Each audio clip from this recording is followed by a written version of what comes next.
Guten Morgen everyone, Kai Master Peter Eye Clinic. Today I would like to show you how a DMEK with trouble can be performed within 10 minutes, and I will also introduce my 50-50 hack for flipping the lamella.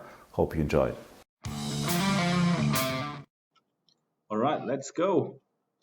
Here we have a DMEK preparation. We're already starting. You've seen that I'm using a sharp knife, a 23 gauge Mani knife, to prepare myself under the rhexis, under the first lamella, and now I'm starting using a blunt spatula. If you look at the tip of the spatula, you will see that there's just barely something covering the spatula, and I always recommend using the highest magnification, because this will make it a lot easier for you.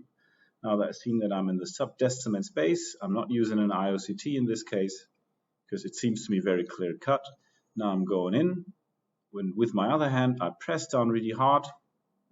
It's really important that you accentuate the tip of your sponge.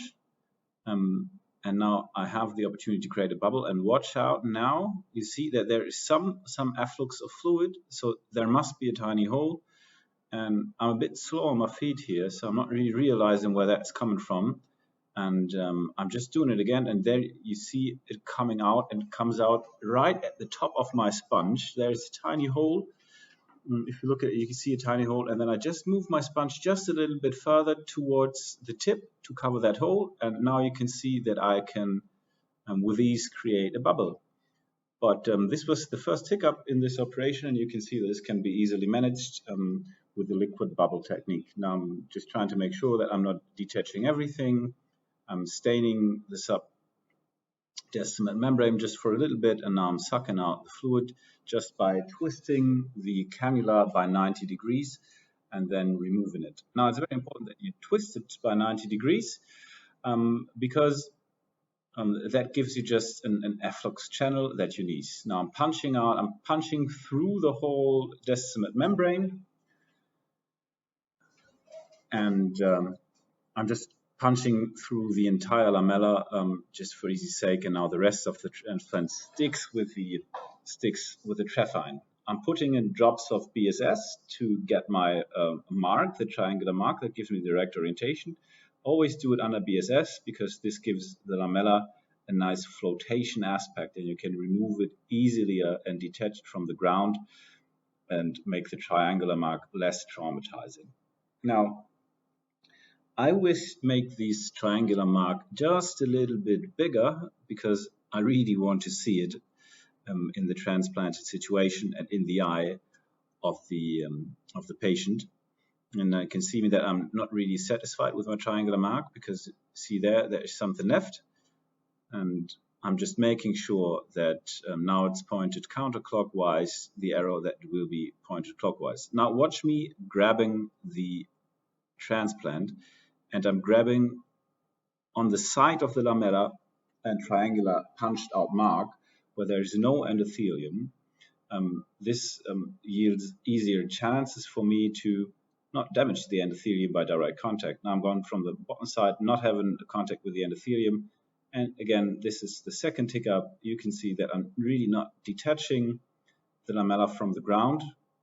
There is some, it's still stuck to the rest. Now I just bluntly force it away. Now what you can see in this patient case as well, the direction, now it's already directed towards in the correct direction. Retrograde loading of the lamella, and you can see that we are getting this roll. Now as another hack, inside this I try to, and now this is the only cut that I had. Inside I try to place the lamella as perfect as possible. Now you can see the patient here. It has already a centrally decompensated cornea with a corneal edema. This is a corneal decompensation after cataract surgery. I'm doing this under topical anesthesia. As you can see, there is still good mobility. I would recommend for everyone to start doing DMEKs under topical anesthesias once you have 150 or 200 cases under your belly and feel comfortable with managing complications. And don't do it in cases where you know that you will have problems. Just then just go for retrobulbar anesthesia. Now I'm doing my endo at the 6 o'clock position. I always try, if I have access to that, I try to do a laser endoiridectomy beforehand, a couple of weeks beforehand, giving you more stabilization of the anterior chamber.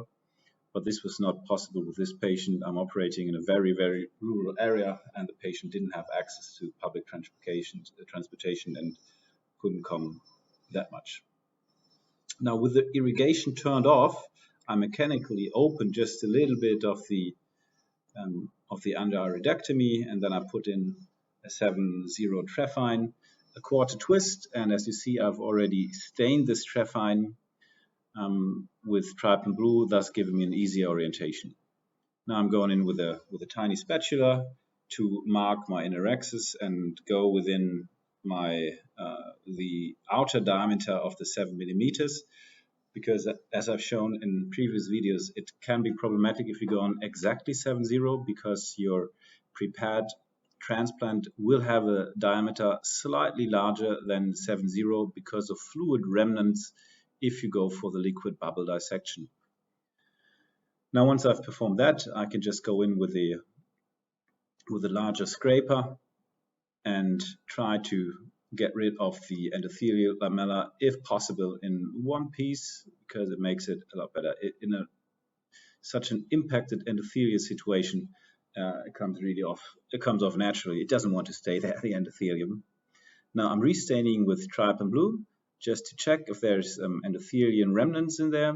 You don't have to leave it in there for a minute. I'm just gonna put it in there and wash it out really quick. And then you go in with your inverted forceps. Use that to pinch down a bit on your sclerotomy and look for remnants that you have there. Obviously, there is some that I'm just picking away.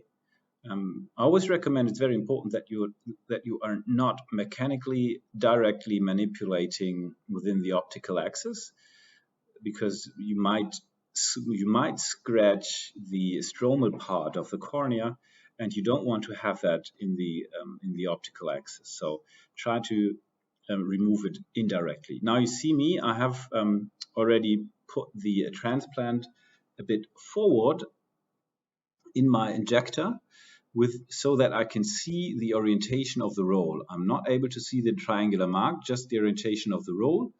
And now the intraocular pressure is at 10, putting down the infusion at 10. And once I start injecting, I put it down to 0. Just holding it there to catch the lamella that's coming. So now we're at 0. Now I've caught the lamella, and from the inside, I'm just stabilizing the lamella and I'm moving out. Now there's just some slight bleeding from the paracentesis side at the 6 o'clock position. And now I've started the infusion again. That was a big mistake, because you see that the lamella has twisted, and now you can see at the 12 o'clock position, you can see the triangular mark. And this is my 50-50 move. I always use that before I directly go in. I just put in a little bit of a 10 millimeter jet, and this usually twists the lamella into the right direction, gives it the right orientation.